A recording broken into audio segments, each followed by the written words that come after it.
Chers amis, bonjour et bienvenue à notre rendez-vous consacré à la méditation de la parole de Dieu. Oui, le Verbe de Dieu se fait présent dans nos vies et sa parole nous éclaire. Aujourd'hui encore, nous ouvrons une page d'évangile. C'est le texte des béatitudes selon Saint Luc. Oui, installez-vous. Aujourd'hui, nous célébrons en ce 9 septembre 2020 Saint Omer. Il a été évêque. Que l'Esprit Saint qui l'a éclairé et conduit pendant son ministère jusqu'à la fin puisse nous éclairer dans l'intelligence, la compréhension de l'évangile d'aujourd'hui. Le texte des béatitudes que nous suivons à la messe de ce jour n'est pas celui que nous suivons d'habitude, c'est-à-dire celui de la version mathéenne, où il est dit « Heureux les pauvres de cœur, ils obtiendront la terre promise ». Heureux les doux, car ils verront Dieu. Mais les béatitudes aujourd'hui sont issues de la version lucanienne. C'est étrange à nos oreilles. Jésus semble proclamer heureux, chanceux, admirable, appréciable, ou alors très louable, ceux qui habituellement dans la vie ordinaire sont considérés comme plutôt malheureux. Oui. De l'autre côté, il semble appeler pauvres, misérables, sans espoir, rejetés, ceux qui, selon la norme commune, sont considérés comme des personnes heureuses, très estimées, bien nourries, d'une certaine classe. En fait, Jésus ne considère certainement pas la pauvreté, la misère, la famine, la maladie comme étant des bénédictions en soi. Non. Mais en effet, il leur annonce que le rejet dont ils sont l'objet dans la société, ou alors la solitude qu'ils vivent et les souffrances du temps présent, ne les éloignent pas de la présence de Dieu.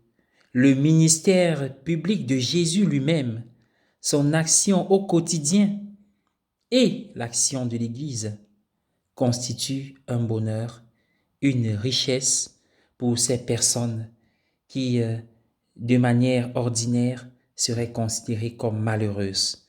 Jésus est leur bonheur.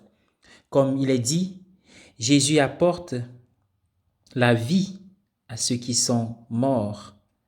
Il annonce aux affamés une année de bienfaits, aux affligés la joie et à tous ceux qui souffrent l'espérance. Oui, ce texte arrive à point nommé dans ce monde avec ce que nous vivons et traversons. Il y a de très belles choses et encore le climat est, la température, la météo est bonne pour le moment. Mais les événements qui se déroulent dans notre monde aujourd'hui sont inquiétants. À un moment donné, nous pouvons dire que nous sommes désemparés et désespérés. Pour ceux qui cherchaient encore à faire vivre et perdurer des valeurs, nous avons l'impression que le monde a pris un virage et même avec la crise qui est arrivée, les séquelles demeurent encore. Même si la société essaye de se relever, même si les familles ou les individus essaient de se mettre debout, on a souvent le sentiment d'être triste et la conscience d'être vulnérable. La parole de Dieu de ce jour, les béatitudes à la version lucanéenne, sont rassurantes et nous donnent espoir, car Jésus lui-même s'occupe de nous. Son Église, que tu es, que je suis, que nous sommes, s'occupe de ces personnes particulièrement touchées par des situations multiples de la vie. La vie nous a rendus pauvres, mais le Seigneur nous rend riches. Dans l'espoir et l'amour qu'il nous donne, il faut ouvrir les yeux et regarder. La vie nous a rendus riches, mais nous ne sommes pas riches pour nous-mêmes, mais pour les autres, car notre bonheur est si grand lorsqu'il est ouvert et partagé. Nous sommes également mis au défi de rendre présent et tangible le règne de Dieu, maintenant, dans notre engagement dans l'amour et la générosité auprès des plus vulnérables parmi nous. Amen. Je vous invite à prier à l'occasion de cette fête de Saint-Omer, avec moi la prière de l'ange gardien.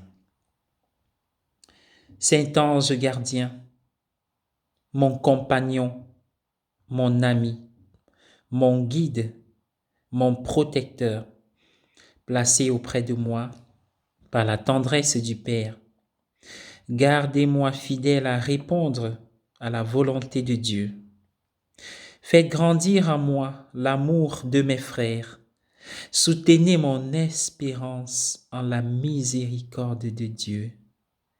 Aidez ma volonté à résister aux tentations et aux pièges du malin.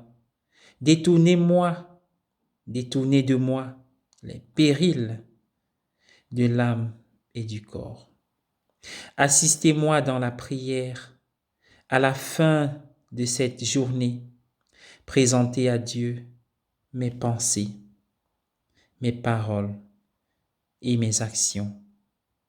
Que dans son amour il daigne les agréer.